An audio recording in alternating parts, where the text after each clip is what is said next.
Continuamos con nuestros mensajes a las 7 iglesias de Asia Menor. En esta hora vamos a estudiar la iglesia de Tiatira, que significa sacrificio continuo.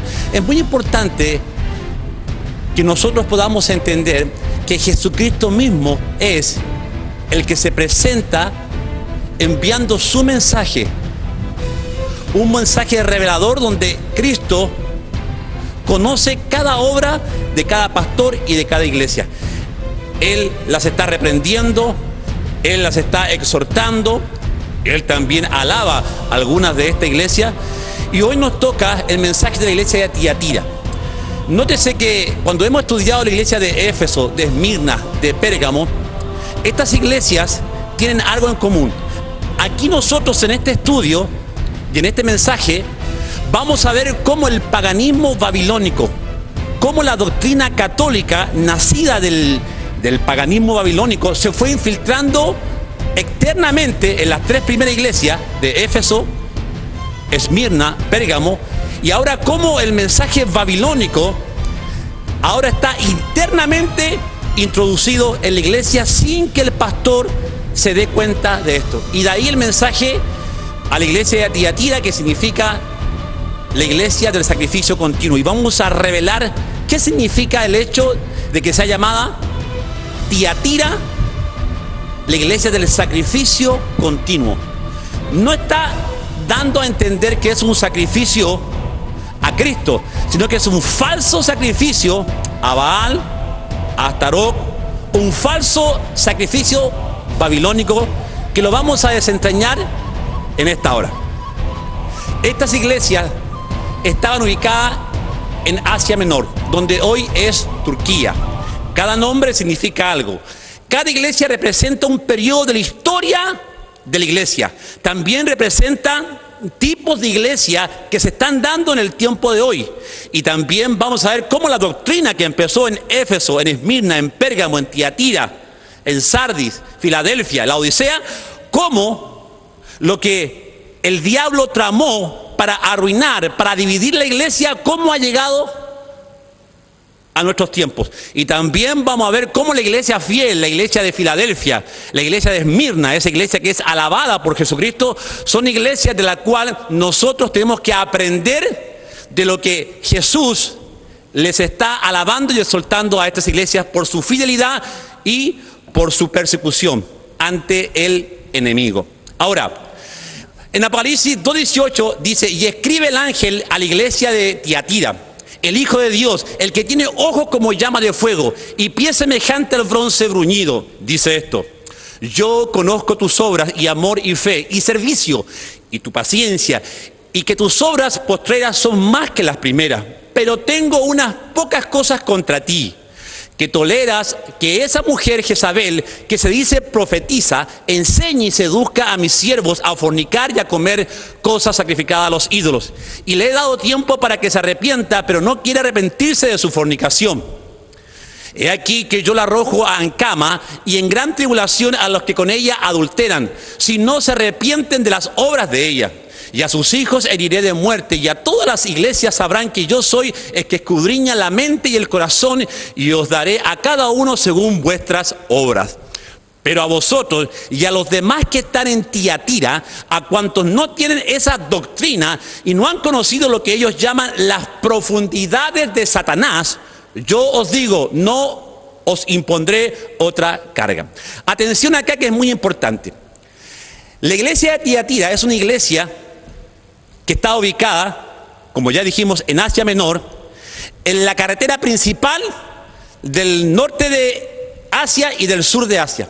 Es decir, fue una iglesia que muchas veces fue invadida, y en el año 90 después de Cristo el Imperio Romano invade esta ciudad. Era una ciudad de sindicatos, de gremios, donde cada gremio tenía a su propio Dios, a su propio patrono, y muchos hermanos que se habían convertido en este sector estaban en esta ciudad. Esta ciudad, donde estaba esta iglesia, es muy importante notar que los hermanos que trabajaban en estos gremios, que sí o sí tenían que trabajar, porque la ciudad era una ciudad comercial que vivía y dependía de su comercio. Aquí se hacían las telas de púrpura, había una planta que se llamaba la rubia y de ahí sacaban el color púrpura y escarlata. Atención con eso, que es muy importante. ¿Por qué? Porque tiene que ver de cómo aquí en Tiatira ya la doctrina de Lucifer, la doctrina babilónica, entra en esta iglesia para la posterior levantarse como la Iglesia Católica Apostólica Romana. Nosotros en esta hora no estamos juzgando y no queremos juzgar a la Iglesia Católica ni a sus líderes. Simplemente vamos a hacer una historia y vamos a entregar una revelación que mucha gente no tiene ni la mayor idea de lo que pasó en esa iglesia y de cómo se formó la Iglesia Católica. ¿Cuáles fueron las doctrinas que dejó a un lado y las que permitió que entrara a través de los sacerdotes babilónicos? Y cómo esa doctrina está afectando hondamente a la verdadera iglesia de Cristo, fomentando la idolatría, fomentando la adoración a ángeles, fomentando la oración de santos, como lo vamos a ver, fomentando los sacramentos, que ponen a los sacramentos como la salvación y no como Cristo, como nuestro Salvador. Todos esos detalles los vamos a ver en la iglesia de Tiatira. Ahora, los hermanos que trabajaban en estos sindicatos sí o sí tenían que adorar al patrono de ese sindicato. Y para ellos se les era muy difícil poder adorar a estos ídolos porque ellos eran cristianos. Ellos habían recibido a Cristo como Señor y Salvador. Pero sin embargo hubo un remanente que se mantuvo fiel. Pero la mayoría del remanente estaba en la iglesia, iba al sindicato y ahí adoraban a otros dioses, a Baal, a Moloch, a la diosa Diana. Y de ahí que Jesús nos da una tremenda revelación y Jesús exhorta al pastor de esta iglesia, reprende al pastor de cómo él tenía los ojos cegados y estaba permitiendo que una doctrina que posteriormente iba a ser la doctrina católica se fomentara en esa iglesia. Y de ahí la importancia de este mensaje. Ahora, si escudriñamos el contexto que hemos leído sobre la iglesia de Tiatira, encontramos que en Apocalipsis 2:18 dice: y escribe el ángel a la iglesia de Tiatira, el Hijo de Dios, el que tiene ojos como llama de fuego y pies semejantes al bronce bruñido, dice esto. Nótese que en la iglesia de Esmirna Jesús se presenta como el Hijo del Hombre. Y sin embargo aquí en la iglesia de Tiatira se presenta como el Hijo de Dios, es decir, Dios mismo a través de su Hijo va a juzgar, va a exhortar y va a revelar el veneno que Satanás está introduciendo a través de doña Jezabel. El que tiene ojos como llama de fuego denota que cuando la Biblia dice en Apocalipsis capítulo 1, cuando se le revela a Jesús a Juan, Juan dice que vio los cielos abiertos y dice que vio a un jinete cabalgando en un caballo blanco. Su nombre era Fiel y Verdadero, que juzga y pelea, y que sus ojos eran como llamas de fuego. Wow, atención con eso, que interesante. Que en primer lugar, los ojos de llama de fuego es juicio que está viniendo a esta iglesia. Significa que Jesús está viendo algo que el pastor no está viendo, porque está cegado el pastor de la iglesia de Tiatira, y Jesús les va a revelar una verdad, pero va a sacar a la luz la doctrina de Satanás y qué es lo que el diablo está haciendo a través de sus ministros, a través de sus siervos. Atención con eso, que es muy interesante, como lo que también el diablo está haciendo a través de los falsos apóstoles, a través de las falsas profetas, apóstolas, porque ahora también hay apóstolas. La Biblia nunca nombra que hay mujeres llamadas apóstolas. Y Dios, a través de su Hijo, se está revelando a esta iglesia y le está mostrando cuál es su pecado, que para Dios es, atención, abominación lo que está haciendo esta mujer. Ahora, cuando dice ojos de llama de fuego, denota justicia, denota la santidad de Dios viniendo a esta iglesia para purificarla, y si no se arrepienten, traerá juicio. Así es. Nótese que también dice que los pies de Jesús eran de bronce bruñido. ¿Qué significa esto? El bronce bruñido significa cuando el metal ya está listo, ya está acabado, se pule. Los pies de Jesús están pulidos en su santidad. La santidad de Cristo es tan grande que sus pies pueden ser refulgentes como el bronce bruñido. Donde Él pone sus pies, ahí hay santidad, ahí hay verdad, ahí hay justicia. La palabra justicia está relacionada con verdad.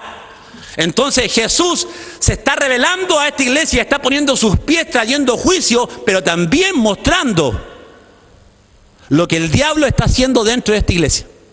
De ahí la revelación de este mensaje.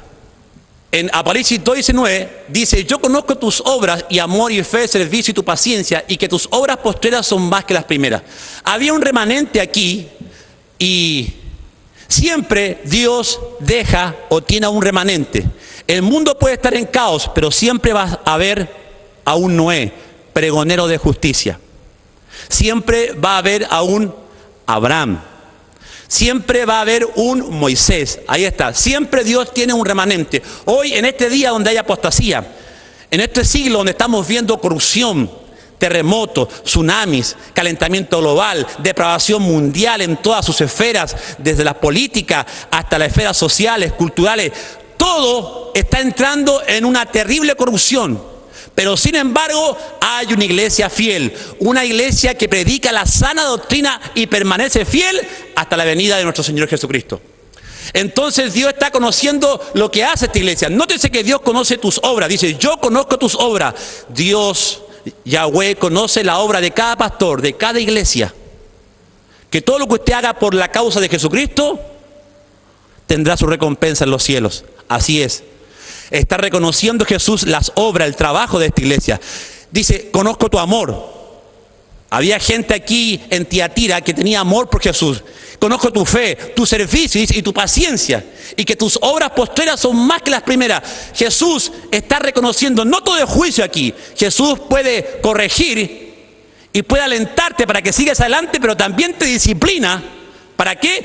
Para que tú seas un verdadero cristiano, como lo está haciendo con la iglesia de Tiatira. Y ahí vemos el amor y la misericordia de Dios y la justicia de Dios también. En el verso 20 de Apocalipsis capítulo 2, aquí ya Jesús empieza a revelar el pecado de esta iglesia. Dice así: pero tengo unas pocas cosas contra ti, que toleras que esa mujer, que se llama Jezabel, que se dice profetiza, enseñe y seduzca a mis siervos a fornicar y a comer cosas sacrificadas a los ídolos. Y le he dado tiempo para que se arrepienta, pero no quiere arrepentirse de su fornicación. Aquí encontramos nosotros que había una mujer que quizás no se llamaba Jezabel, pero para Jesús es Jezabel, porque esta mujer está introduciendo en su espíritu el paganismo que hizo caer a la nación de Israel. Este mismo espíritu principado, Pablo dice: no tenemos lucha contra sangre ni carne, sino contra principados, contra potestades, contra gobernadores de las tinieblas. Nuestra lucha no es contra nuestro prójimo, es una lucha contra principados, los que están gobernando este mundo. Y este principado de Jezabel es muy importante que usted y yo lo conozcamos, porque está operando dentro de la iglesia sin que el pastor se dé cuenta, sin que los diáconos muchas veces se den cuenta que ha entrado este espíritu de Jezabel en la iglesia. Dice el verso 21: y le he dado tiempo para que se arrepienta, pero no quiere arrepentirse de su fornicación. Ahora, este espíritu de Jezabel, nótese que es muy importante. ¿Por qué? Porque Jezabel viene a dividir. Jezabel quiere matar a los pastores, quiere dividir a las iglesias. Jezabel quiere destruir la iglesia también. Entonces, de ahí la importancia de que conozcamos quién es este espíritu de Jezabel. Ahora, siguiendo en el contexto del capítulo, para que usted pueda entender mejor este mensaje, en el verso 22 dice: he aquí que yo la arrojo en cama y en gran tribulación a los que con ella adulteran, si no se arrepienten de las obras de ella. Y a sus hijos heriré de muerte, y a todas las iglesias sabrán que yo soy el que escudriña la mente y el corazón, y os daré a cada uno según vuestras obras. Pero a vosotros y a los demás que están en Tiatira, a cuantos no tienen esta doctrina y no han conocido lo que ellos llaman las profundidades de Satanás, yo os digo: no impondré otra carga. Ahora el mensaje se pone más revelador, porque no solamente Jezabel es una hermana cristiana, entre comillas, pero que también tiene mucho de Lucifer dentro de ella, pero que su disfraz es como una gran sierva, como una gran pastora, como una gran mujer de Dios que profetiza, que puede orar y los enfermos se sanan, pero todo eso que hace a través de milagros y sanidades lo hace para esclavizar, porque su fin es introducir la doctrina de Lucifer. Por eso es que Lucifer y Satanás saben muy bien que la mejor manera de poder engañar a un ser humano, a un cristiano, es concediéndole dinero, riqueza, éxito, y es cumpliéndole sus necesidades. Nótese que Lucifer le ofreció a Jesús fama, poder, riqueza. En el monte de la tentación, cuando él lo llevó, dice que Lucifer le dijo a Jesús: todo esto te daré si postrado me adoras. Ahí está. Lucifer sabe muy bien cómo engañar a un pastor, cómo engañar a toda una iglesia, para que esta iglesia salga de la verdadera doctrina del arrepentimiento, de la santidad, del temor de Dios, de la justificación, doctrinas fundamentales que se han perdido en el día de hoy, y los engaña ¿con qué? Con grandes milagros financieros. Hoy los pastores están incitando, como Jezabel incitaba al pueblo, como Balaán también incitaba a los de la iglesia de Pérgamo, a que si quieren recibir una bendición, ellos tienen que poner su plata, tienen que pactar y tienen que decretar. Y así se va perdiendo el mensaje de Cristo por las añadiduras. Jesús dijo: buscad primeramente el reino de Dios y su justicia, y todas las cosas serán añadidas. La Biblia nos enseña que nosotros no podemos buscar primero las añadiduras. ¿Por qué? Porque hoy estos pastores están enseñando que si tú decretas, si usted visualiza su milagro, lo va a tener. Aquí cualquiera puede recibir un milagro, sea un pecador, sea un borracho, con tal que usted lo decrete, que usted pacte, su pedido vendrá a su vida. Y eso es totalmente errado. Eso es una falsa doctrina, un falso evangelio que solamente está promoviendo la avaricia. Está promoviendo la adoración al Dios Mamón. Y así está la iglesia actual, como la iglesia de Pérgamo y como la iglesia de Tiatira. Entonces, aquí se pone revelador la cosa. Dice que esta mujer no solamente era una profetisa, que decía así dice el Señor, para engañar a los hermanos, sino que también enseñaba una doctrina que Jesús la califica como las profundidades de Satanás. Yo le hago una pregunta a usted. ¿Sabe usted en qué consiste esta doctrina de las profundidades de Satanás? Y atención con lo que voy a decir, porque es muy importante. Los sacerdotes que llegaron desde Babilonia a Pérgamo, como ya lo he enseñado anteriormente, trajeron las profundidades de Satanás. ¿Y en qué consistía esto? Consistía en todo lo que es un culto a la astrología, ciencia que investiga el porvenir de los hombres a través de los astros, para que el hombre ya no busque a Dios, sino que su destino se lo dé a conocer un astro, una estrella. Que dicho sea de paso, la Biblia condena que nosotros adoremos al sol y las estrellas, y Dios fue muy claro con Moisés en cuanto a eso. La doctrina de las profundidades de Satanás es una doctrina que se mezcla con la doctrina cristiana, y ahí está el pecado mortal. Es no discernir entre lo santo y lo profano, entre lo maldito y lo bendito, sino que hay una mezcla, y a Satanás le encanta que la gente entre en esta mezcla, porque usted tiene que saber que en Cristo y en Yahweh no hay mezclas. Él es 3 veces santo, porque el pecado está bien a un lado. Hoy el hombre le llama a lo bueno, le llama malo, y a lo malo le llama bueno. Hoy el hombre ha perdido el discernimiento. Hoy se está legalizando el pecado. Hoy el hombre le llama bueno a que 2 hombres se casen, a que 2 mujeres se casen. Mire usted la situación mundial, donde ahora el hombre ya no tiene discernimiento de lo que para Dios es pecado. Por eso que los diputados, los senadores, un día se van a parar delante de la presencia de Yahweh, cuando los libros se han abierto, en el día del gran juicio del trono blanco, y ellos van a tener que rendir cuentas por haber legalizado el pecado inmoral que hoy estamos viendo en las naciones. Amén. De ahí la importancia. Las profundidades de Satanás es todo lo que es brujería, ocultismo, hechicería, satanismo, yoga, quantum, budismo, Zoroastro, la doctrina de Zoroastro, espiritismo, esoterismo, umbanda, quimbanda.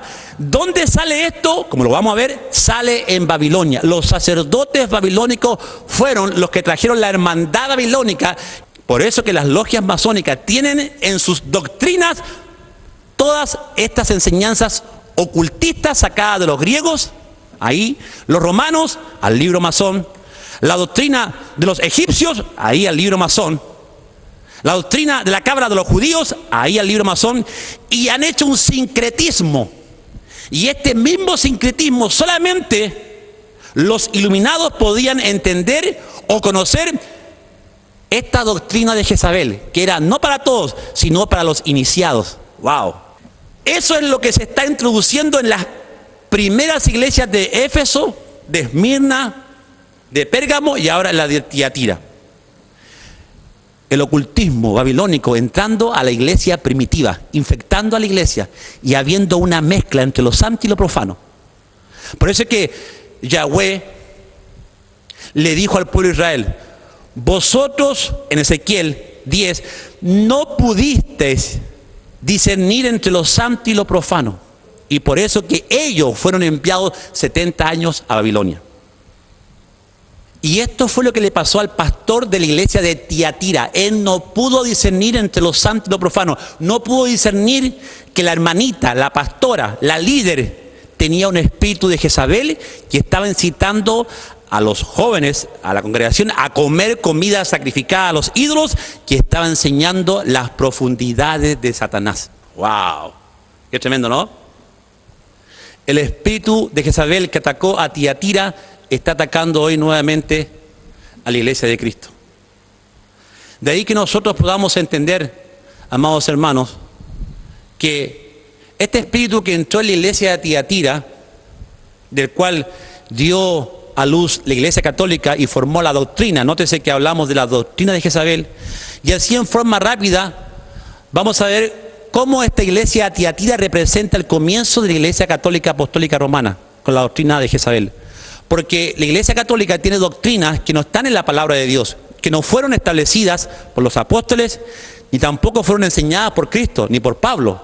Son doctrinas de hombre, repito, son doctrinas de hombre que Pablo le dice a Timoteo que se cuidara de aquellas doctrinas de hombre. Por ejemplo, en el año 321 Constantino se convierte, y nunca se convirtió porque era pagano, e introdujo todo el culto babilónico que estaba en Pérgamo, quebrantó los 10 mandamientos, uno de los 10 mandamientos, cambió el Shabbat, el día sábado, y lo llevó al domingo, porque el domingo se celebraba al dios Invictus, al dios Sundai, al dios Sol, el esposo del dios que adoraba a Jezabel, Baal, el dios Sol, el dios del día domingo.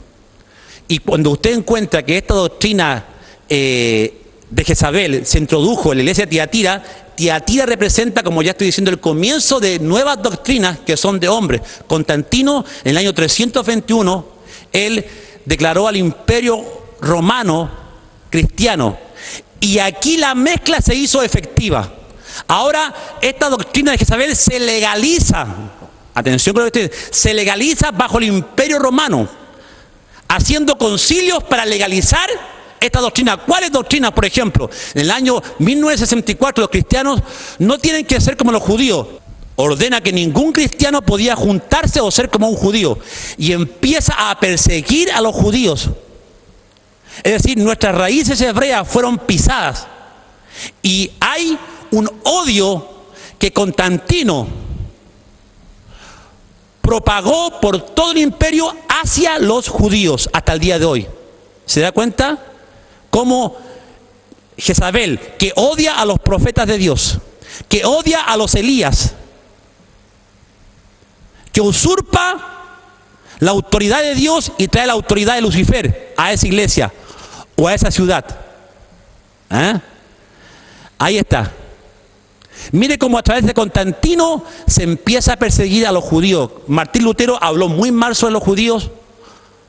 Juan Calvino también odió a los judíos. Los padres de la iglesia siguieron la misma tradición. No digo que todos estaban errados, porque Martín Lutero tuvo cosas buenas, Juan Calvino también. No lo estoy condenando a ellos, estoy diciendo que ellos fomentaron el odio a los judíos y que esa es la parte negativa de ellos, porque también tienen partes positivas.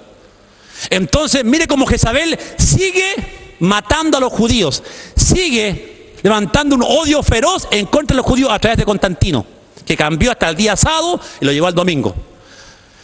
Encontramos que en el año 378 un obispo de Roma, Damascus, heredó los títulos de Pontífice Máximo Vicarius Filis Dei, es decir, ahora, como los sacerdotes babilónicos, ellos traían esta doctrina de que el rey tenía que ser un dios en la tierra, introdujeron aquí en el Imperio Romano que ahora los césares tenían que ser divinizados, tenían que ser vistos como dioses. Es por eso que levantaban estatuas y levantaban imágenes, y ellos podían conocer muy bien quién era cristiano, porque cristiano jamás se iba a doblegar, jamás un cristiano iba a adorar la estatua de César, y muchos fueron llevados a los coliseos romanos por eso. Ahí está, el espíritu de Jezabel obrando en el comienzo de la Iglesia Católica.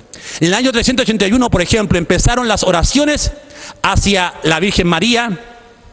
Se declaró que la Virgen María era Madre de Dios y Reina del Cielo, que era la misma diosa Semiramis de Babilonia, que tenía estos títulos: la Reina del Cielo, Madre de los Dioses, wow, la Virgen pura y santa. ¿Quién? La diosa Semiramis. En el año 354, el obispo de Roma, Julius I, ordenó que el día del nacimiento oficial de Cristo fuera el 25 de diciembre. Hermano, ahora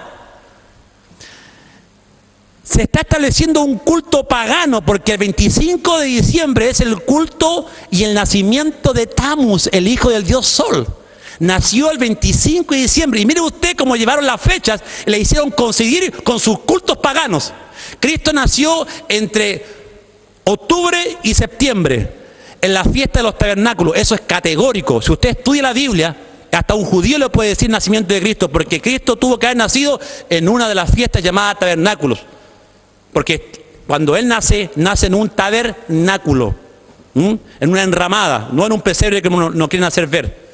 Ahí está. Mire usted cómo el paganismo, por eso es que tenemos tantas fechas, la Semana Santa, otra conmemoración a Tammuz, su nacimiento, muerte y resurrección, Semana Santa, que no tiene nada que ver con la Semana Santa de Cristo, pero la mezcla, nótese eso, a Satanás le encanta mezclar las cosas. ¿Para qué?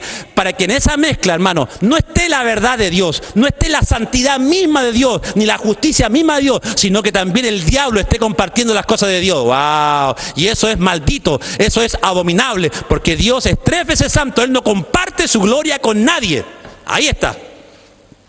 En el año 391 empezó la misa como rito diario de la iglesia. Aquí empieza el sacrificio continuo. Por eso que la iglesia de Tiatira representa cuando la iglesia trae el culto babilónico, que consistía en que el pan se convertía en el cuerpo de sus dioses o de su dios Baal, y que el vino representaba la misma sangre del dios Baal, que se trajo y se introdujo a la iglesia católica. Nosotros no creemos que la misa cumpla ese propósito, no somos caníbales.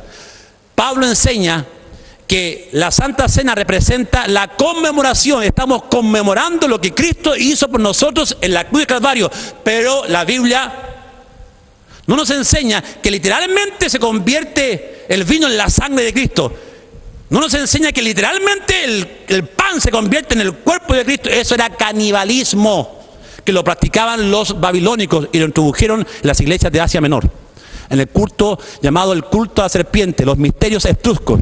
Por ejemplo, en el año 431, en el concilio de Éfeso, comenzó la exaltación a María, y el término Madre de Dios fue aplicado a ella por primera vez. En los años 500 vinieron a la iglesia las investiduras especiales que usan los sacerdotes actuales, como los fariseos, sus pompas, sus vestiduras, que los separaban de la gente normal de la iglesia. En el año 593, Gregorio el Grande abrió camino para la doctrina del purgatorio en la iglesia católica. ¡Wow! Y esto sí que es tremendo. Los babilónicos tenían esta doctrina, donde ellos creían que si alguien moría y se iba al infierno, y que moría en vil pecado, que murió siendo un hombre malo, el sacerdote babilónico lo sacaba de ese lugar y lo llevaba a un lugar de descanso, a un paraíso. La misma doctrina del purgatorio. La doctrina del purgatorio es antibíblica. ¿Por qué? Porque Martín Lutero, que era un católico, un sacerdote católico instruido, él mismo dijo y enseñó Que el purgatorio no era una doctrina bíblica, porque se hacía ganancia de eso. Los sacerdotes cobraban por sacar el alma penitente y llevarla al paraíso. El pariente que quería hacer eso, el pariente tenía que pagar grandes sumas de dinero para sacar esa alma de ahí. Ahí está. Por eso es que Martín Lutero también condenó eso. En el año 553 María fue hecha una virgen eterna, y aquí empieza a fomentarse la idolatría, hermano, a las imágenes, cosa que Dios condena en la Biblia. La Biblia dice: no te hagas imagen mía, ni a semejanza mía, ni lo que esté en el cielo, ni en la tierra, ni debajo de la tierra. En los 10 mandamientos Dios ordenó que nosotros no podíamos hacer imágenes de Él. Es categórico. En el Salmo 115 dice que tienen oídos, mas no oyen. Tienen boca y no hablan. Tienen ojos y no ven. Semejantes son a ellos los que lo hacen, dice. Ahí está. La Biblia condena la adoración a ángeles, condena la adoración a imágenes. Dios mismo nunca quiso que el hombre le adorase a través de imágenes. Cuando Moisés bajó, encontró que el pueblo estaba adorando a Tamuz, al hijo del dios Baal, en forma de un becerro, el falso Mesías. ¿Me explico? Y Moisés se encolerizó, Moisés se enojó, rompió los 10 mandamientos ahí, y mucha gente murió ese día. ¿Por qué? Porque fíjese que el pueblo estaba sumido adorando a un becerro de oro, que era un tipo y figura de un Mesías, pero el Mesías falso, el dios Tamuz. En el año 600 Gregorio I ordenó que se use la lengua latina como lengua para orar y predicar. Ahora, aquí se empieza a esclavizar a la gente, a que ahora solamente se lea la Biblia en latín, y nadie podía leer la Biblia si no fuera en latín, solamente el sacerdote, y ningún ser humano tenía autoridad ni para leerla ni para tener una Biblia en sus manos, solamente ellos. Ahí está. Aquí empieza, hermano, la esclavitud a un pueblo, para que ellos tengan todo el poder en sus manos. ¡Wow! En el año 709, ahora, se empieza con la tradición de besar los pies del Papa. En el año 787, el Concilio de Nicea legalizó la adoración a la cruz, las imágenes y las reliquias. ¡Wow!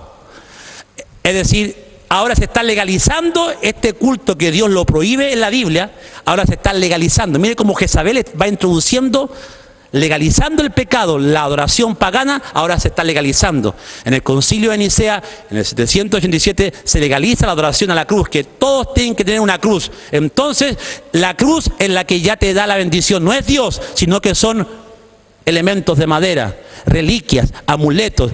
Y Martín Lutero también, hermano, condenó estas prácticas, porque la iglesia empezó, hermano, a vender las reliquias santas que ellos bendecían. Esas iglesias góticas de Europa se hicieron todas con la venta de indulgencias y con la venta de estas reliquias de madera que decían que eran de la cruz de Cristo, engañando a la gente. Adoración, eso es santería. En el año 850 se instituyó el concepto del agua bendita mezclada con una pizca de sal y bendecida por el sacerdote. ¡Wow! Y el agua bendita era la que usaban los sacerdotes babilónicos para bendecir a su gente. En el año 890 empezó la adoración a San José, la adoración a los santos.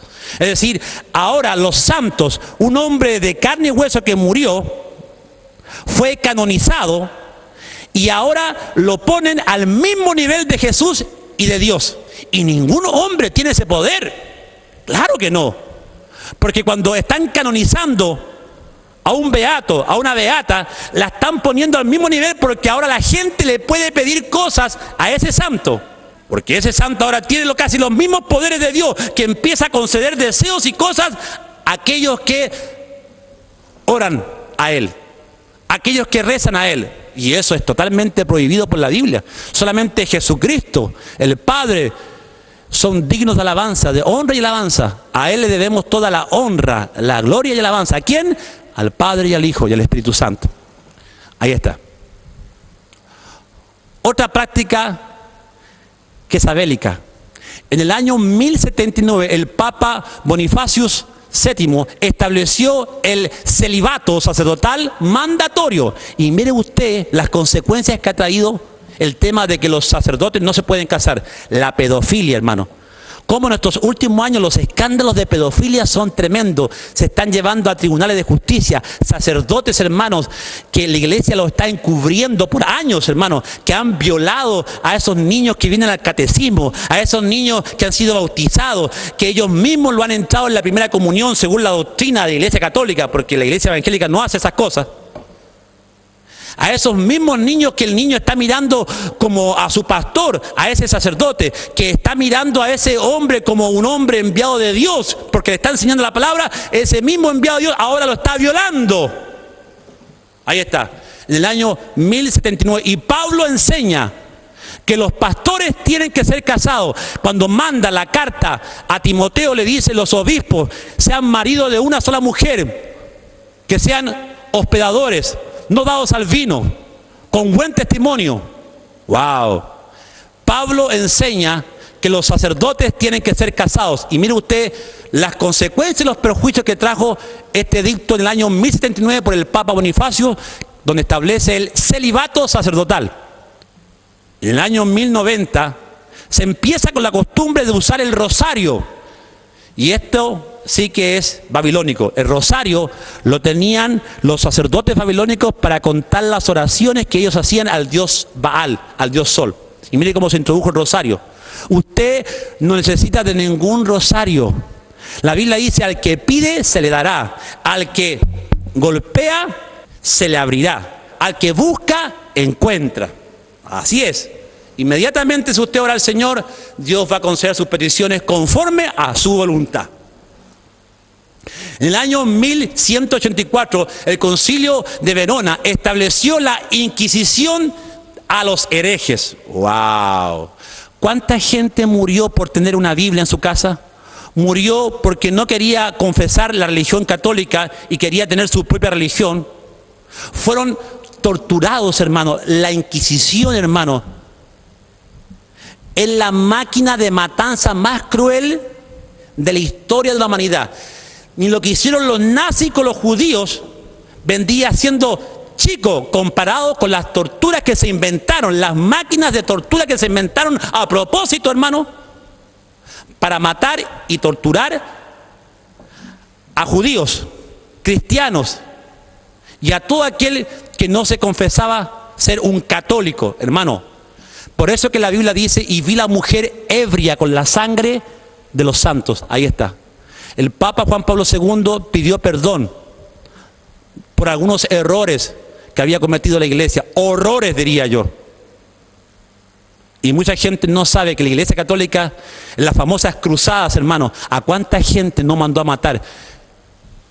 ¿Es ese el mensaje de Jesucristo? Jesús nos dejó la médula del evangelio, que es: si tu enemigo te pide andar una milla, anda dos. Si tu enemigo te pide tu capa, dale tu túnica. Si tu enemigo te pide tu mejilla derecha, dale la izquierda. Amar a los que os maldicen y ultrajan. Bendecir a los que os persiguen. Ese es el mensaje de Cristo. Él murió. En su propia vida Cristo murió. Cuando Cristo dijo estas palabras, Él mismo las cumplió muriendo por sus verdugos. ¡Wow! Y aquí la iglesia está usando los mismos aparatos que usaban los sacerdotes babilónicos para torturar. Mire usted. En el año 1190 se empezó la venta de bulas e indulgencias con las cuales se perdonaban los pecados a los hombres. Es decir, usted tenía licencia para pecar, tenía que pagar una gran cantidad de dinero, y cuando usted pagaba, la iglesia le daba un indulto donde usted podía pecar tranquilamente. Mire usted, eso sí que es una herejía. Cristo murió por nuestros pecados. La Biblia dice: la sangre de Jesucristo nos lava y nos limpia de todo pecado. De abogado que si alguno hubiese pecado, abogado tenemos para con el Padre, a Jesucristo el justo. Ahí está. Jesucristo es el que Dios estableció para perdonar nuestros pecados, y no una iglesia, no un sacerdote. ¿Me estoy explicando? Y mire usted cómo la iglesia se ha alejado de la verdadera doctrina de Cristo.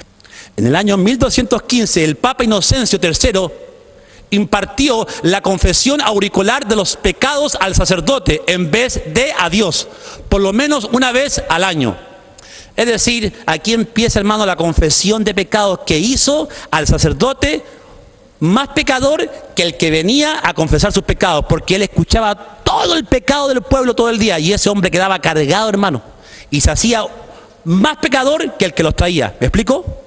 La Biblia dice que tenemos que confesar nuestros pecados a Jesucristo porque Él es fiel y justo. Si confesamos nuestros pecados, dice, Él es fiel y justo para perdonarnos de toda maldad, dice la Biblia eso, en Juan. ¿Me explico? Ningún hombre en la tierra puede perdonar los pecados a otro hombre. En el año 1220, el Papa Honorato III decretó la adoración a la hostia. Y la hostia, hermano, dice 3 letras: H, I, S. Si no lo sabía, ya lo sabe. En nuestros mensajes le recomiendo que vea el mensaje Las raíces oscuras del Islam, donde ahí hablamos sobre el simbolismo de la hostia, que representa la H, que sale en la hostia, representa a Horus, la I a la diosa Isis y la S al dios Set, los 3 dioses babilónicos, los 3 dioses de Egipto. Ahí está. Hostia redonda, que hace alusión al dios Sol. Usted se la está comiendo. Mire cómo Jezabel, mire cómo la doctrina de Tiatira se establece posteriormente en los años hacia adelante. En el año 1229 el Concilio de Valencia prohibió la Biblia de los laicos y la colocó entre los libros prohibidos. Miren, y aquí empieza el oscurantismo, donde no hay Biblia para leer, donde el pueblo no se instruye, donde la familia no sabe qué es la palabra de Dios o qué es lo que dice Dios para nuestras vidas, qué nos demanda Dios para nuestras vidas. Nadie podía leer la Biblia, solamente un sacerdote. Y por eso que el periodo del oscurantismo se habla de brujería, se habla, hermano, de el nacimiento de las organizaciones secretas, porque si hay una cosa reveladora es que cuando se prohibió leer la Biblia, cuando la gente ya no tenía conocimiento, porque Jesús dijo, conocerá la verdad y la verdad os hará libre. Jesús dijo, escudriñad las Escrituras, porque os parece que en ellas tenéis la vida eterna. Ellas son las que hablan de mí, dice. ¡Wow! La palabra de Dios dice que bendito todo aquel que escudriña la palabra de Dios. Entonces, como nadie podía tener la Biblia, entonces nacen las sociedades secretas, los Illuminatis de Baviera. Más que nada se fortalecen estas sectas de misterios, se fortalecen en este periodo donde la iglesia declaró que nadie podía leer la Biblia. Entonces el diablo se entronizó en la edad medieval, y es por eso que encontramos la edad de las brujas. ¿Por qué? Porque el diablo estaba entronizado, porque la Biblia había sido guardada y leída solamente por los sacerdotes. ¡Wow! ¡Qué tremendo!, ¿no? En el año 1439 el purgatorio fue proclamado como dogma de fe. ¡Wow! En el año 1545 se establece en el Concilio de Trento la doctrina de la tradición de la iglesia y la Biblia son de igual autoridad. Es decir, toda la tradición apostólica romana tiene la misma autoridad de la Biblia. ¡Wow! ¿Cuál tradición? La tradición babilónica. Mire cómo ahora se está legalizando más todavía las costumbres babilónicas paganas, poniéndola al mismo nivel de la Biblia. En el Concilio de Trento también se establece los libros apócrifos, libros que no son inspirados por el Espíritu Santo, que los padres de la iglesia los sacaron. Hablaron de ellos que no eran buenos para introducirlos dentro de las Sagradas Escrituras, y aquí los están introduciendo. Ahora la doctrina de Satanás se está legalizando dentro del canon bíblico. Mire usted, en el año 1547 en el Concilio de Trento se declara que hay de aquel que hable en contra de los sacramentos de la iglesia. Porque si alguien no acepta que los sacramentos salvan al hombre, entonces esta persona va a ser excomulgada. ¡Wow! Los sacramentos jamás pueden salvar al hombre. Jesucristo es el que salva al hombre, pero no los sacramentos.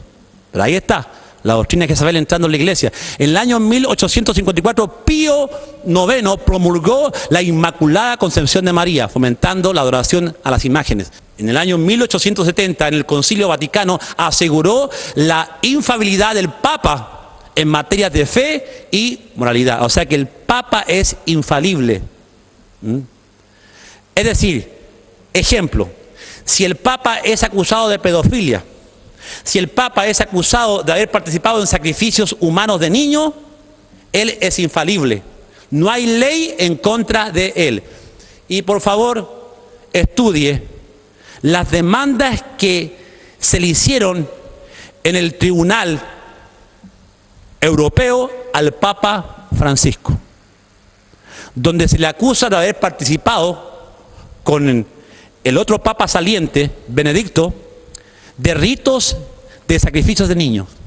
Lo que estoy diciendo es fuerte, pero busque usted ahí en Google y ponga ahí el 9º círculo de Lucifer y va a ver usted ahí de qué se le está acusando al Papa Francisco. Nótese que en Argentina ya él tenía un proceso. Antes de ser Papa estaba siendo acusado de haber permitido el secuestro de niños. ¿Para qué? Hermano, Jezabel, Baal, Moloch, que son tremendos dioses de las élites mundiales, piden sacrificios de niños. Ellos piden, sí o sí, un niño tiene que ser sacrificado. Entonces ellos necesitan a estos niños para ser sacrificados. Lo que estoy diciendo es algo horroroso, terrible, pero hay documentación que usted la puede buscar por internet, de los testimonios de los demandantes que están haciendo en Bruselas al Papa Francisco. Busque ahí el 9º círculo de Lucifer y se va a poder instruir más de lo que estoy diciendo. En el año 1965 María es nombrada Madre de la Iglesia. Madre de la Iglesia. Y Pablo dice que el fundamento de la Iglesia se llama Jesucristo y nadie puede poner otro fundamento, dice el apóstol Pablo. ¿Se da cuenta usted, querido hermano, de toda la doctrina de Jezabel? Cómo la iglesia de Tiatira representa justamente cómo Jezabel ya introduce la doctrina dentro de las iglesias, la doctrina babilónica pagana. Si nosotros empezamos a profundizar en la doctrina de Jezabel, como dice la palabra de Dios, y en las profundidades de Satanás, encontramos que el pastor de la iglesia de Tiatira se convirtió en un apóstata de la fe sin que él se dé cuenta.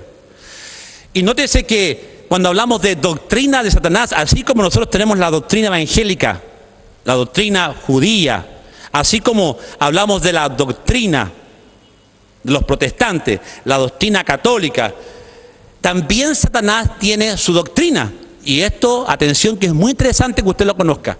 En 1 Timoteo 4:1 dice, pero el Espíritu dice claramente que en los postreros tiempos algunos apostatarán de la fe, escuchando a espíritus engañadores y a doctrinas de demonios. Nótese que la apostasía aquí está relacionada con la doctrina de demonios. Es decir, entra la doctrina de la Kundalini, de la serpiente, del Tíbet, de la nueva era. Entra la doctrina del Evangelio de la Prosperidad a la iglesia, que viene de las profundidades de Satanás y no de Dios. Por eso que la apostasía, atención con esto, está relacionada con doctrinas satánicas. Y cuando nosotros le damos una definición a la palabra apostasía, podemos decir que la palabra es una palabra griega que significa un desafío de un sistema establecido o autoridad, una rebelión, un abandono o abuso de fe, alejándose de las doctrinas claves y verdaderas de la Biblia, a las enseñanzas heréticas que proclaman ser la doctrina cristiana real. ¡Wow! La apostasía es una renuncia completa a la fe cristiana que resulta en un abandono completo de Cristo. ¡Wow! Por eso que Cristo entra con ojos de llama de fuego, porque aquí en esta iglesia hay una tremenda abominación y el pastor no se está dando cuenta. Hoy vemos cómo en las iglesias entró el reggaetón, hoy vemos cómo en las iglesias prefieren eventos, show, verdadero show, hermano, con música mundana en las iglesias. Y ahí está Jezabel. Hoy encontramos que los hermanos están bailando salsa dentro de las iglesias, con las hermanas con sus ropas bien apretadas, el pastor aplaudiendo porque los músicos cristianos ahora, entre comillas cristianos, las alabanzas son estilo salsa, heavy metal, rock pop, tipo Michael Jackson. Se está copiando y se está introduciendo la música mundana dentro de nuestras propias iglesias, y Jezabel está danzando y bailando con estos hermanos y con estos pastores, y ellos no se están dando cuenta que están rindiendo culto a Jezabel. ¡Wow! Es por eso que nosotros vemos que en Apocalipsis capítulo 17, Jesús le da a Juan una revelación mayor de cómo Jezabel ha crecido y cómo Jezabel ahora está sentada como reina de la tierra. ¿Cómo dijo, pastor? Sí, está, no el trono de ella, no está en Pérgamo, sino que ahora su trono está en el Vaticano y de ahí está reinando universalmente. En Apocalipsis 17:3, Dios le revela a Juan esto: y me llevó en el espíritu al desierto y vi a una mujer sentada sobre una bestia escarlata. Ahí está. La mujer es la misma Jezabel, que ahora está teniendo el dominio total de una iglesia universal católica y está teniendo mundial con los reyes de la tierra. Mire cómo ha avanzado Jezabel. Dice que esta mujer estaba sentada sobre una bestia escarlata llena de nombres de blasfemias, que tenía 7 cabezas y 10 cuernos. Los 10 cuernos es el mercado común europeo, que dicho sea de paso, los masones, los Illuminati, los Rothschild, los Kennedys, los Onassi, los Morgan, todos tienen este culto jezabélico en sus logias masónicas. Todos. Este culto de Baal, el dios Sol, que tanto Dios condenó en el Antiguo Testamento, con su esposa Semiramis, Instar, Esther, y su hijo Tammuz, este culto que ya lo hemos enseñado en varias predicaciones, usted puede encontrar en YouTube. Este mismo culto babilónico que empezó ahí en la Torre de Babel, se está introduciendo ahora a nivel mundial. Este culto lo encontramos en Ezequiel capítulo 8, donde mujeres estaban endechando a Tammuz, ahí está. Y los sacerdotes del templo estaban con sus espaldas vueltas a Dios, adorando al sol naciente, al sol de los masones. O sea que el mismo culto nunca se terminó, está vigente hasta ahora. Y Jezabel lo trajo. Y Jezabel ahora, la misma que está en Tiatira, ahora está entronizada en estas logias masónicas. Wow. Dice, y la mujer estaba vestida de púrpura y de escarlata. En la iglesia de Tiatira habían curtidores de cuero, de ropas, donde el principal comercio era teñir las ropas de color púrpura y escarlata, que usaban los babilónicos, que usaban los sacerdotes de la magia, de los hechizos de Babilonia, que vinieron a Pérgamo y luego se estableció en el Vaticano. El color de las capas de los cardenales son púrpura y escarlata. Ahí está. En el verso 4 de Apocalipsis 17 dice, y la mujer estaba vestida de púrpura y de escarlata y adornada de oro, de piedras preciosas y de perlas, y tenía en su mano un cáliz de oro lleno de las abominaciones y de la inmundicia de su fornicación. Y en su frente, atención con esto, y en su frente un nombre escrito, un misterio. Cuando aquí en este mensaje hemos hablado sobre las profundidades de Satanás, cuando hemos hablado aquí sobre la doctrina de Jezabel, ahora aquí aparece eso como misterio. Todo lo que es oculto al hombre le agrada. Las películas de terror, los videojuegos que sean de terror, todo eso al hombre le agrada. ¿Por qué? Porque es el pecado original que el Satanás metió en Adán y Eva y que el hombre viene arrastrando. Y esta mujer aquí ahora es llamada Babilonia la Grande, la madre de las rameras y de las abominaciones de la tierra. Es decir, que el mensaje de Jezabel llenó toda la tierra a través de la hechicería, el ocultismo, la magia blanca, magia negra, espiritismo, sacarte la suerte a través de las manos, el tarot, la astrología, el yoga, el quantum, el hinduismo, el gnosticismo. ¿Quién introdujo estas prácticas misteriosas, ancestrales? Fue Jezabel. Fue el espíritu de la diosa Jezabel, que era la misma diosa Diana, y su esposo, el dios Baal. Dice, y vi a la mujer ebria de la sangre de los santos y de la sangre de los mártires de Jesús. Y cuando la vi, quedé asombrado con gran asombro. Claro, ¿por qué Juan se asombra? Porque se supone que esta mujer, que es un tipo y figura de una iglesia, se está prostituyendo. Así como nosotros somos la iglesia de Cristo, también Satanás tiene a su iglesia, que es doña Jezabel, que su pastora es la doña Jezabel. ¿Me estoy explicando? También Satanás tiene su doctrina, y eso es muy importante que usted lo sepa.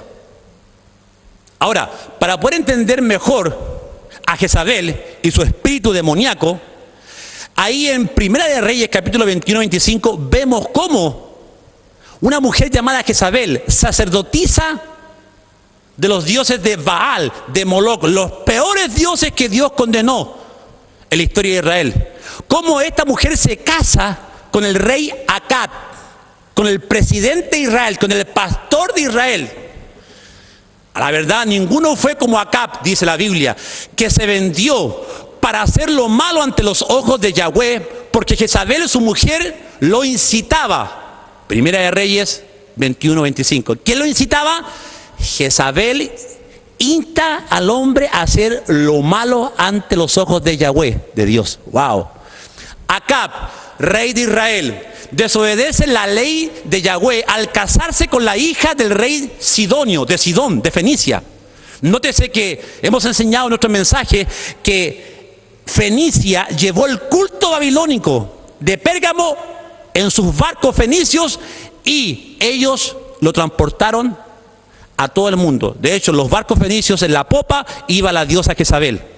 Lea la historia, escudriñe, y se da cuenta que los fenicios fueron los responsables de llevar el culto babilónico. Sus velas eran rojas con la cruz roja, la cruz templaria, y la hermandad babilónica salió a través de los barcos fenicios para todo el mundo, infectando a todo el mundo.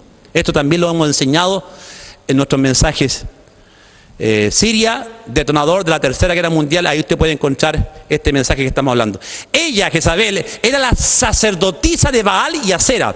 Esta última era la diosa Astoret, la diosa de la sensualidad, llamada por los fenicios la reina del cielo. Nótese que Isaías, Jeremías hablan: y vosotros adorasteis a la reina del cielo, ofreciendo tortas, ofreciendo ruego. La Biblia es clara que este culto de Jezabel, que representa el espíritu de la diosa Diana, atención con lo que voy a decir, porque Jezabel es el mismo espíritu encarnado en una mujer o en un pastor o en un hombre para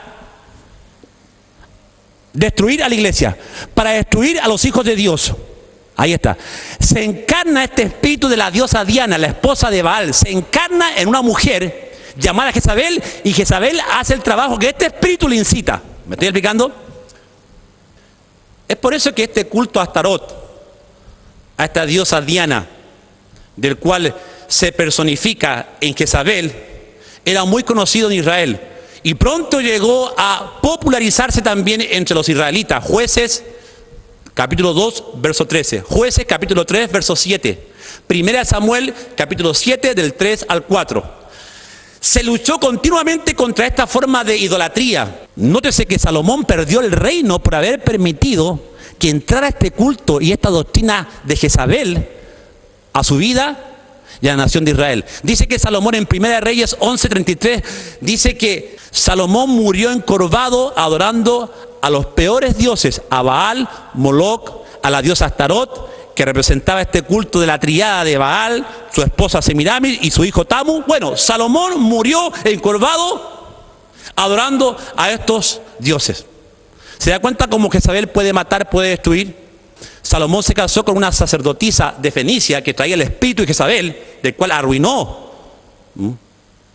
su trono, arruinó a su pueblo, y se casó también con sacerdotisas egipcias. Y eso usted lo encuentra en la Biblia. Es por eso que cuando vemos que Josías, a la edad de 8 años, Dios lo levanta para reinar en Jerusalén, Josías conocía que este culto había casi destruido a Israel y había traído abominación para con Yahweh. Y es por eso que en Primera de Reyes, capítulo 11, verso 33, usted encuentra las reformas de Josías, donde Josías barrió, quemó, sacó literalmente las imágenes de Jezabel, de la diosa Diana, de Baal, de Moloc. Limpió a Israel y Dios lo alabó y Dios lo bendijo cuando Josías echó por tierra todo este culto jezabélico, todo este culto de la diosa Diana, de Baal. Quemó y destruyó y sacó de Israel. ¡Wow! Y Dios lo alabó por eso y Dios bendijo su vida. Ahora veamos cómo opera este espíritu de Jezabel. Por ejemplo, en el rey Acab, Jezabel usurpó la autoridad del rey Acab. Acab representa al hombre débil espiritual y de carácter, tanto en el hogar como en su iglesia. Las consecuencias de su posición pasiva fue la destrucción del sacerdocio familiar en Israel. Era un hombre muy pasivo que entregó su corazón a Jezabel, entregó su autoridad, su mandato, hasta sus palabras, porque Jezabel hablaba por él, desobedeciendo a Yahweh, porque Yahweh había establecido que los judíos no podían casarse con mujeres extranjeras, y él lo hizo. Cuando Acab introdujo este culto de Jezabel a Israel, llevó a 10 millones de judíos a que estos le dieran la espalda a Dios y que ahora ellos adorasen a Baal, a Moloch, los dioses que Jezabel había introducido en Israel. Y por eso es que Israel fue llevado 70 años cautivo. ¿Cómo opera este espíritu de Jezabel en el tiempo actual? Se hace pasar como la profeta, como la sacerdotisa, como la apóstola, como la pastora, como la líder ungida, del cual Dios le revela cosas a ella. El espíritu de Jezabel le roba la autoridad y el gobierno de la iglesia al pastor.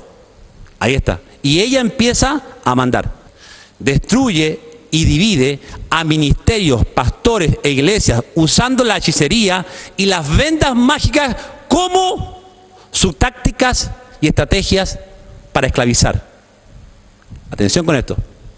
Manipula y controla a la congregación diciendo: tengo una palabra profética que Dios me entregó para ti.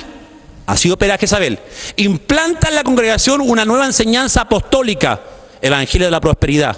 Proclama la igualdad de sexos. Jezabel es la que fomentó el feminismo, la liberación femenina, que odia a los hombres, que denigra a los hombres. La liberación femenina hace que las mujeres odien a los hombres y que éstas ya sean lesbianas, que éstas ya, como aborrecen a los hombres, quieran meterse con mujeres que sí a ellas las entienden, fomentando el lesbianismo. Y Jezabel es la mujer sensual. No se olvide que Jezabel está relacionada con todo lo que es el adulterio, la fornicación, la sodomía, la pedrastería, la pedofilia. Jezabel incita a la depravación sexual al hombre. ¡Wow! Jezabel representa la pornografía de la cual usted está atado en internet. Jezabel representa ese espíritu que te quiere atar con la pornografía, que te quiere atar con el homosexualismo, que te quiere atar con laxivia, que te ata a la laxivia, que te ata a la inmoralidad sexual. Jezabel ataca a los matrimonios para que el jefe de hogar pierda su autoridad como sacerdote de la casa, haciéndolo caer también en adulterio, pero también levantando el matriarcado. Y atención con esto: si usted es una mujer que reconoce que tiene un carácter fuerte, que reconoce que hay un matriarcado en su vida, arrepiéntase, porque Yeshua le dice a la iglesia de Tiatira: arrepiéntete. Porque cuando en un hogar hay un fuerte matriarcado, eso no es bíblico. La Biblia dice que la mujer tiene que sujetarse a su esposo. Así como Cristo amó a la iglesia, así también, maridos, amar a vuestras mujeres. Efesios capítulo 5. Y Pablo enseña que la mujer tiene que estar sujeta al marido, bajo autoridad, bajo sujeción, bajo obediencia, pero con amor. Así es. Pero Jezabel representa lo contrario. Representa cuando ya el esposo pasa a ser un niño de su esposa, pasa a ser un hijo más de su esposa, donde ella toma el control total de la casa, donde ya no hay un padre sacerdote que le enseña la Biblia a sus hijos ni a su esposa, porque Jezabel, el matriarcado, ella está reinando y gobierna con malas palabras, usa el sexo también para conseguir cosas, para manipular. Entonces Jezabel es la que trae el espíritu del matriarcado en muchos hogares del mundo, destruyendo a matrimonios. Porque la mujer, por eso es que Pablo dice: no permito que la mujer enseñe en la congregación, no permito que la mujer gobierne la iglesia, dice Pablo. Y lo recomienda porque a las ciudades como Corintio, como a los corintios, como a los colosenses, Pablo no enseña que la mujer no puede predicar. Pablo no enseña que la mujer no puede enseñar, no, porque tenía a Priscila y Aquila, y muchas mujeres también tenían sus casas, iglesias, de la cual Pablo había fundado. Y las que estaban como pastoras eran las mujeres, pero estas mujeres estaban bajo sujeción de su marido. Jezabel le roba la autoridad al pastor, y ella empieza a enseñar las profundidades de Satanás, que ahora voy a enseñar qué significa eso también en el ámbito de la iglesia de Tiatira, que es el gnosticismo. Entonces, no estamos aquí descalificando el ministerio de una pastora, o que tampoco estamos diciendo que la mujer no puede enseñar. No, cuando Pablo entrega esas cartas es porque había un tremendo lío en esa iglesia. Estas mujeres se levantaban a profetizar diciendo así dice el Señor. El pastor estaba enseñando y estas mujeres empezaron a hablar en lengua. Entonces empezaron a distraer al mensaje. Entonces estas mujeres profetizaban. Estas mujeres tomaron el control porque como profetizaban, decían así dice el Señor. Los hermanos le creían más a estas mujeres profetizas que al pastor. Entonces Pablo entrega un orden en la iglesia. No le permito que la mujer hable o predique en la iglesia. Pablo dice, calle y aprenda en silencio, porque donde fueron enviadas esas cartas habían estos problemas. Nosotros ahora en Cristo tenemos el Espíritu Santo, el Ruach Kadosh, donde Él no hace diferencia ni entre hombre, ni mujer, ni griego, ni judío, porque somos uno en Cristo. El mismo Espíritu Santo puede usar a una mujer, a una niña, a un joven. Ahora en Cristo no hay diferencia, pero sí hay un orden, pero sí hay una sujeción, una cadena de mando. Así como nosotros amamos a Cristo, así como Cristo ama a su Padre, hace la voluntad de su Padre, nosotros también tenemos que estar sujetos a Dios, a Cristo, al Espíritu Santo. Y la mujer tiene que estar sujeta a su esposo. Danger, peligro es cuando una pastora hace lo que quiere en su iglesia. Peligro es cuando una profetisa toma el control de una iglesia donde una pastora no se sujeta a ningún concilio de pastores. Cuando una pastora está gobernando como una llanera solitaria a su iglesia y hace lo que quiere en su iglesia, manipula a la congregación y fomenta la liberación femenina, porque yo conozco iglesias, hermano, donde la pastora predica, enseña, hace de todo ella. Y la gente la idolatra, hermano. Y lo que pasa con estos ministerios, hermano, es que también se fomenta el feminismo, donde la pastora ya no quiere que vengan pastores invitados, no quiere que prediquen hombres, le da la oportunidad a mujeres, fomentando el espíritu de Jezabel, y eso no es bíblico. Eso es aborrecible para Dios. ¿Por qué? Porque, voy a poner un ejemplo. Nosotros somos la iglesia de Cristo. Y Cristo es nuestra cabeza, es nuestro esposo. Cristo, ahora nosotros te vamos a enseñar a ti. Es totalmente ilógico. Por eso es que la familia representa un tipo, sombra, figura de cómo se maneja el reino. Tenemos a un padre a quien nosotros nos sometemos. A su hijo también nos sometemos. Cadena de mando espiritualmente hablando. Hacemos la voluntad de nuestro Padre, no nuestra propia voluntad. Entonces cuando una pastora o un pastor empieza a hacer de su iglesia que su congregación lo adoren y lo miren como un super pastor, un super apóstol, un super ungido, entonces esa iglesia está perdiendo el mensaje de Cristo. Porque Cristo nunca se atribuyó ninguna jerarquía apostólica en el sentido de autoexaltarse a sí mismo. Cristo lavó los pies. Cristo fue ejemplo de ser un pastor. Él antes de irse le dejó la mayor muestra de amor y servicio que ningún hombre ha dejado en la tierra. El mismo Rey de Reyes, Señor de Señores, el que había resucitado, está lavando ahora los pies de sus discípulos antes de irse, diciéndoles: sirvan a los hombres y ustedes no se sirvan de ellos. ¿Me explico? Por eso que la Biblia dice en Filipenses, dice que siendo Dios, no quiso ser igual a Dios como cosa que aferrarse, sino que se despojó a sí mismo tomando forma de siervo. Y estando en la condición de hombre, se humilló a sí mismo. ¡Wow! Se humilló a sí mismo. Es decir, dejó su gloria, dejó sus privilegios, dejó su honra que tenía arriba con los ángeles. ¡Wow! Dejó su autoridad que él tenía pero no dejó su divinidad como Dios, no lo dejó. Pero fue un ejemplo de cómo un rey celestial majestuoso se hace hombre y le sirve al hombre. ¡Wow! Ese es el deber de todo pastor. Es por eso que Jezabel aborrece a Dios, a su hijo y a Ruach Kadosh. Aborrece a los hombres ungidos de Dios. Jezabel aborrece el verdadero arrepentimiento y conversión. No le gusta que la gente se convierta y se arrepienta. No, quiere que la gente sea liberal. Que los jóvenes estén con aritos, que se tatúen, que vengan a la iglesia con chorcitos cortitos. Un mundo liberal. Jezabel fomenta, salvo siempre salvo. Lo que tú hagas no importa, al final eres salvo igual. Peca, hagas lo que quieras, porque al final Dios te va a salvar igual. Ese es el espíritu de las profundidades de Satanás.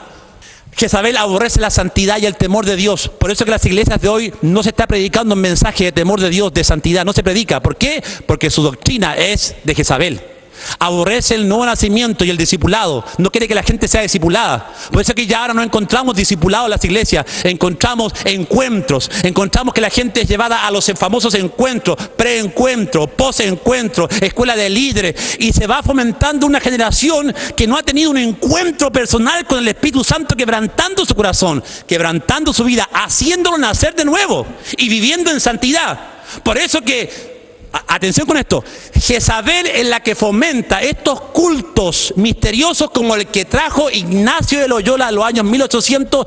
Él introdujo las células, él introdujo los encuentros, los posencuentros, cuando la gente es llevada a sanarse y en esos encuentros se hacen gritar a la gente, se hacen que la gente retroceda a su infancia y pueda visualizar los pecados, las heridas.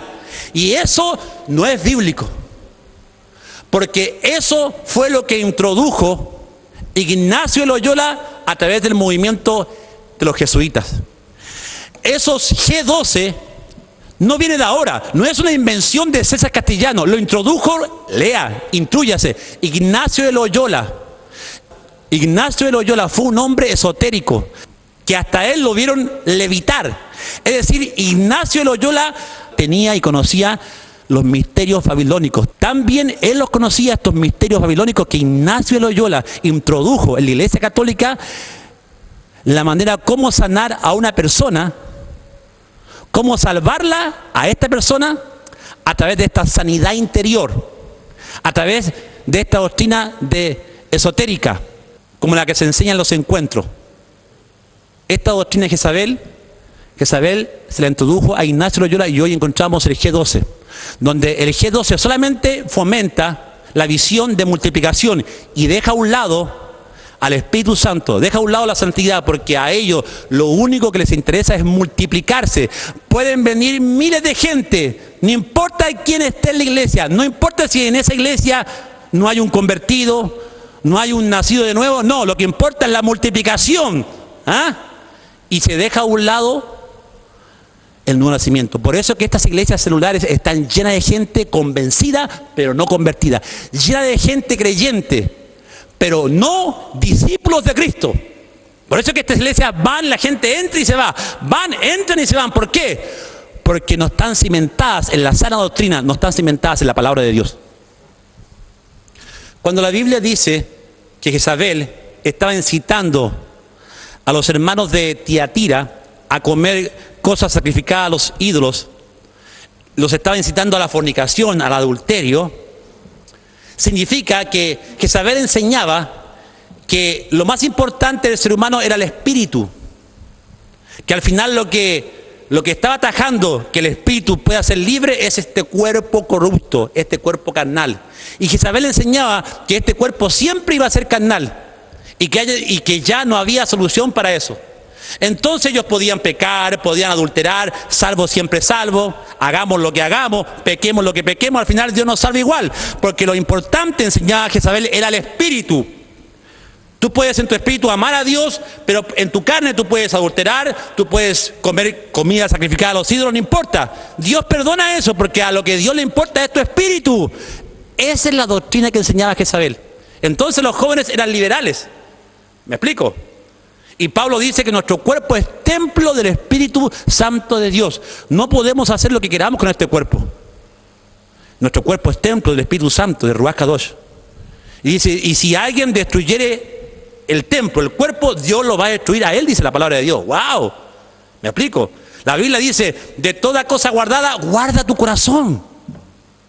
La Biblia dice en Primera de Tesalonicenses 5:23, que guardemos irreprensiblemente nuestro espíritu, nuestra alma y nuestro cuerpo. Somos tripartitos y las tres cosas tenemos que cuidar. En nuestro espíritu amamos a Dios. Nacimos de nuevo a través de la palabra. En nuestra alma nosotros decidimos buscar a Dios. En nuestra alma está nuestro yo, nuestra voluntad. Y nuestra voluntad la hemos ofrecido a Cristo Jesús. Y en nuestro cuerpo están todo lo que es nuestros sentidos, nuestros deseos. Y este cuerpo tenemos que guardarlo. No mostrarlo en Facebook con poca ropa, como muchas hermanas lo hacen. Tenemos que cuidar nuestro cuerpo. Jezabel usa las vendas mágicas para engañar a la congregación. En Ezequiel capítulo 13, verso 20 dice, por tanto así ha dicho Yahweh el Señor. He aquí yo estoy contra vuestras vendas mágicas, con que cazáis las almas al vuelo. Yo las libraré de vuestras manos y soltaré para que vuelen como aves las almas que vosotras cazáis volando. Es decir, estas vendas mágicas eran amuletos, eran vestiduras que eran ungidas por Jezabel o por estas sacerdotisas que seguían a Jezabel. Y las vendían como amuletos de la buena suerte, por así decirlo. Vendían estas vendas mágicas que podría hacer esto, diciendo yo he orado por esta venda, tiene la unción. ¿Le parece conocido eso? Hoy los apóstoles de la prosperidad oran por las ropas y la gente se lleva las ropas a sus casas porque tienen la unción del apóstol. ¿Ah? Hoy se está orando hasta por las escobas, por las escobas se están orando. Lleven la escoba santa. Si usted barre con esta escoba, estaba enseñando un pastor en un video que vi ahí en Facebook, enseñaba que si el hermano llevaba esa escoba a su casa iba a ser bendecida. La escoba santa, el chicle santo, la saliva santa, wow, el manto apostólico santo. Y nótese que lo que más fomentan el ministerio apostólico son los fetiches. Es santería pura, hermano. El agua de la unción, la investidura del apóstol ungida, el manto apostólico, el aceite apostólico ungido, la corbata sudada ungida, las manos ungidas para hacer caer a las personas. Es lo que más se fomenta eso, hermano. Por eso que Jezabel atrapa a estos hermanos a través de las vendas mágicas. Y mire cómo Dios reprende a estas mujeres en Israel que estaban haciendo esto, aprovechándose del pueblo, porque a través de las ventas de indulgencia, a través de las ventas de estas vendas mágicas, ellos ganaban mucha plata, como lo están haciendo ahora. Dice verso 21, romperé asimismo vuestros velos mágicos y libraré a mi pueblo de vuestra mano y no estarán más como presa en vuestras manos y sabréis que yo soy Yahweh. Wow, ahí está. Va a librar a toda esta gente que está esclavizada por el falso evangelio de la prosperidad. La promesa es que Dios los va a librar, los va a sacar y los va a llevar a iglesias que prediquen la sana doctrina. Así es. Vendas mágicas, ahí están, engañando a la gente. Por cuanto entristeciste con mentiras el corazón del justo, al cual yo no entristecí, y fortaleciste las manos del impío para que no se apartase de su mal camino, infundiéndole ánimo. Mire, qué tremendo este versículo. En primer lugar, este versículo nos habla que estas mujeres sacerdotisas paganas, que no eran paganas porque eran israelitas, pero que también habían tenido la doctrina de Jezabel y enseñaban a esta doctrina también, como la iglesia de Tiatira, ellas profetizaban diciéndole a la gente como lo hacen hoy estos profetas, apóstoles: pacta tu dinero con Dios, visualiza, decrétalo. Es decir, Dios va a responder todos nuestros caprichos.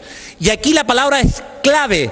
Dice, entristeciste con mentiras el corazón del justo. Es decir, hermano, con mentiras le dijeron a ese hermano que está en la iglesia: hermano, si usted no pacta con Dios, usted está bajo maldición.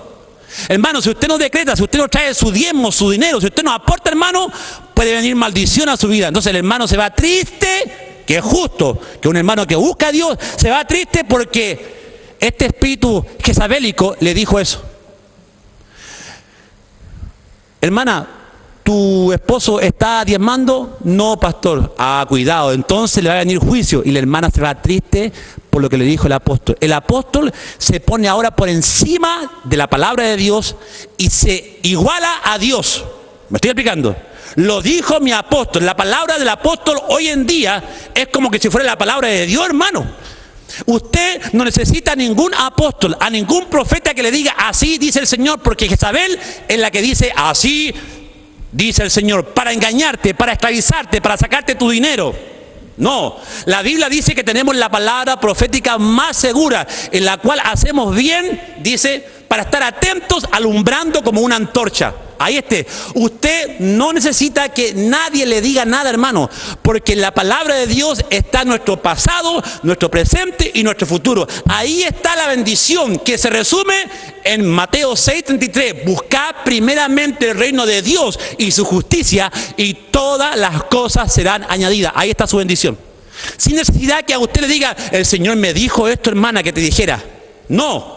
Usted no ande buscando profecía. Hoy hay una fascinación para que cuando los hermanos van a congresos apostólicos son los primeros que pasan corriendo porque quieren que el pastor les dé una palabra profética. Hermano, lea la Biblia. Y la mayoría de esos hermanos no leen la Biblia, no escudriñan, y ahí se cumple lo que dice la palabra de Dios. Mi pueblo pereció por falta de conocimiento. Son presas fáciles para estos apóstoles, hermanos, que engañan con su lengua, hermano, haciendo decretar, haciendo pactar, enseñando un mundo de éxito, hermano, y dejando la verdadera doctrina a un lado de la palabra de Dios. Estas vendas mágicas, ¿por qué vendas mágicas? Porque son vendas que literalmente enceguecían a estas personas para que no pudieran ver la verdadera verdad de la palabra de Dios, solamente que pudieran ver cegadamente a sus apóstoles, esclavas de ellos. ¡Wow! Tremendo. Verso 23, por tanto, no veréis más visión vana, ni practicaréis más adivinación, y libraré a mi pueblo de vuestra mano, y sabréis que yo soy Yahweh. Y mire la sentencia que no solamente Dios da a estas profetisas, también a estos apóstoles, a estos profetas. Ezequiel capítulo 13, verso 1. Vino a mí palabra de Yahweh, diciendo, hijo de hombre, profetiza contra los profetas de Israel que profetizan, y di a los que profetizan de su propio corazón, oíd palabra de Yahweh. Así ha dicho Yahweh el Señor, ay de los profetas insensatos que andan en pos de su propio espíritu y nada han visto. Vieron vanidad y adivinación mentirosa. Nótese lo que andan enseñando y lo que están viendo estos apóstoles. Vieron vanidad. ¿Qué es lo que es vanidad? Enseñar, hermano, todo lo que es sinónimo de vanidad. El evangelio de la avaricia. Hacer que la gente solamente quiera el dinero. Hacen pactar a la gente con el dinero. Hacer que la persona sea una persona de éxito, sea un empresario. No es malo eso. No es malo. Porque Dios quiere tu bendición. Pero lo que sí es malo, cuando tu mensaje, tu ministerio, lo enfocas solamente en ese evangelio. Eso se vuelve como la iglesia de Tiatira. Estás enseñando una falsa doctrina. Y muchos pastores no se están dando cuenta. Hoy nadie quiere ser pastor. Hoy todos quieren ser apóstoles. ¿Por qué? Porque ser pastor es de baja categoría. Y ser un apóstol tienes un estatus, tienes una honra apostólica, una cobertura apostólica, hermano. Esto nace en los años 1980. Este movimiento apostólico tiene nacimiento así. ¿Dónde nace? En un congreso donde proclamaron a Peter Wagner, este hermano que tiene libros de guerra espiritual, lo proclamaron como el gran apóstol. Y de ahí nace este movimiento apostólico, hermano, donde hoy le está robando la gloria a Dios, haciendo de estos apóstoles verdaderos magnates, millonarios, con jet, con tremendas mansiones, hermano, aprovechándose y lucrando con la palabra y el mensaje de Cristo. Si Jesús entra en esas iglesias, entraría como entró en el templo, barriendo, sacando a los mercaderes. Vosotros habéis convertido la casa de mi padre en cueva de ladrones. Ahí está, mercadería, cueva de ladrones, hermano. comercializando con el Evangelio de Cristo. Vieron vanidad y adivinación mentirosa. Dicen, ha dicho Jehová, o en otras palabras, así ha dicho Jehová, así te dice Jehová a ti en este día, dicen los falsos apóstoles, para esclavizar a la gente, para que la gente los siga. Dice, y Jehová no los envió, con todo esperan que Él confirme la palabra de ellos. Ezequiel 13:7. ¿No habéis visto visión vana y no habéis dicho adivinación mentirosa? Pues ¿qué decís? Dijo Yahweh, no habiendo yo hablado, wow, por tanto, así ha dicho Yahweh el Señor, por cuanto vosotros habéis hablado vanidad y habéis visto mentira, por tanto he aquí que yo traigo juicio. Wow, ahí está. Y terminando este mensaje, ahora nosotros podemos entender mejor que la iglesia de Tiatira representa que Satanás está usando a esta mujer para que introduzca la doctrina gnóstica. La doctrina de Jezabel, que enseñaba que el espíritu es el que se salva y que el hombre podía adulterar, podía ser homosexual, podía la mujer ser lesbiana. Eso no importaba para Dios, porque lo que importaba es el espíritu. Eso es lo que enseña Jezabel en la iglesia de Tiatira. Esa doctrina se llama gnóstica, se llama la doctrina del dualismo, donde el hombre se salva por su conocimiento, por su iluminación interna, cosa que enseña la nueva era, cosa que enseña el hinduismo. Los gnósticos enseñan que Cristo no te salva, sino que el hombre se salva a sí mismo por su propia iluminación. ¡Wow! ¿Por qué? Porque lo que está atajando a este super Dios es el cuerpo, lo mismo que enseñaba Jezabel. Tu cuerpo está atajando al espíritu que es eterno. Tú eres un Dios, dentro de ti hay un Dios, tú eres un Dios. Y lo que está atajando que ese Dios sea inmortal es tu cuerpo. Por eso que los masones, el rito de gran maestro, le enseñan al masón que tiene que morir, lo ponen en un ataúd, lo echan, lo hacen resucitar y le enseñan que ahí él murió como hombre carnal y que ahora se levanta un super Dios inmortal. De ahí la importancia que atendamos a este mensaje que usted ha escuchado en esta hora, de cómo este espíritu de Jezabel está vigente en las iglesias cristianas y las iglesias católicas. Y de ahí la importancia que sepamos que tenemos que reprender, atar a este espíritu de Jezabel que ahora está metido en las iglesias apostólicas, en las iglesias de esos falsos profetas, y cómo están usando las vendas mágicas de Jezabel para engañar al pueblo. De ahí la importancia que Dios está levantando a los Elías. Elías confrontó a Jezabel, mató a los profetas de Jezabel, y Elías representa a ese pastor, a ese joven, a esa mujer que honra la palabra de Dios, escudriñando, que sabe que la Biblia dice que mi pueblo pereció por falta de conocimiento. Entonces ese hermano escudriña la palabra de Dios, y tanto que la escudriña, él puede evaluar si su pastor está diciendo la verdad en el púlpito. Así es. Entonces, hermano, Elías estableció el verdadero culto a Yahweh. Hizo volver el corazón de esta gente que estaba con Jezabel. Hizo volver el corazón de un pueblo de Israel que estaba sumido, sumergido en las enseñanzas y doctrinas de doña Jezabel. Y ese pueblo lo trajo a Dios nuevamente. Volvió el corazón de ese pueblo a Dios. ¿Por qué? Porque Elías estableció el verdadero altar. ¿Y cuál es el verdadero altar? Es el altar que Cristo hizo en la cruz del Calvario. El altar de Elías representa la cruz de Cristo, que en esa cruz tú encuentras tu perdón de pecados, tú encuentras tu salvación, tú encuentras la vida eterna, arrepintiéndote de tus pecados y reconociendo a Jesucristo como tu único y suficiente Salvador. Así es, la cruz de Cristo representa el altar de Elías. Cristo trajo en sí mismo el espíritu de Elías, condenó a la religión imperante, le dijo a los fariseos: ustedes son generación de víboras, sepulcros blanqueados. Jesús, hermanos, no se cayó, él denunció el pecado. ¿Sabe usted que el mayor pecado que cometió el pastor de la iglesia de Tiatira fue el hecho de que él dejó que Jezabel enseñara, y que él dejó de un lado su autoridad como pastor, su unción como pastor, y dejó que esta mujer se adueñara de la iglesia? Segundo, el segundo pecado de este pastor fue que fue tolerante. Dice: tú que toleras a a esa mujer que se llama Jezabel, hoy encontramos a pastores que toleran el pecado dentro de sus iglesias, que están enseñando o dejan enseñar a hermanas bien sensuales con vestidos bien apretados en congresos, enseñando a una multitud, y ella en su forma de vestir deja mucho que desear, porque pareciera que es la misma Jezabel que está enseñando en la iglesia de Tiatira al pueblo. ¿Ah? Si usted quiere ser pastora, no se vista sensual. Use una ropa decorosa, donde no se ciña su cuerpo, donde no muestre su cuerpo sensual a toda una congregación. Ese es el espíritu de Jezabel que está atacando ahora las iglesias. El pastor de Tiatira toleró el pecado. Hoy se está tolerando, hermano, que los jóvenes vengan como quieran a la iglesia. Hoy se está tolerando que en los ministerios como Hillsong se están casando hombres con hombres. Y hoy se está tolerando al lesbianismo. Se está tolerando en la iglesia luterana que los pastores puedan casar a homosexuales. Y aún más, que pastoras y pastores también puedan ser homosexuales. ¡Wow!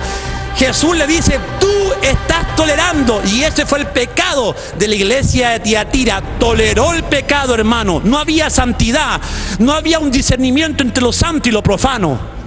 Y eso es lo que estamos viendo hoy, hermano. Pastores que buscan hacer show en su iglesia, invitando, hermano, a cantantes profesionales. Sus cultos ya no parecen unos cultos donde hay adoración y alabanza a Dios, sino que los cultos son con música mundana, con ritmos, hermano, mundanos, de reggaetón, de salsa, de cumbia, hermano. ¡Wow! Es necesario que se levanten los Elías. Dios te está hablando en esta hora para que tú tengas el espíritu de Elías, como lo tuvo Jesús también. Jesús desenmascaró el reino de las tinieblas. Él vino, yo he venido a deshacer las obras de las tinieblas. La palabra de Dios nos enseña. Pablo nos dice y nos enseña que nosotros como creyentes tenemos que reprender las obras infructuosas de las tinieblas. ¿Está usted haciendo eso? No.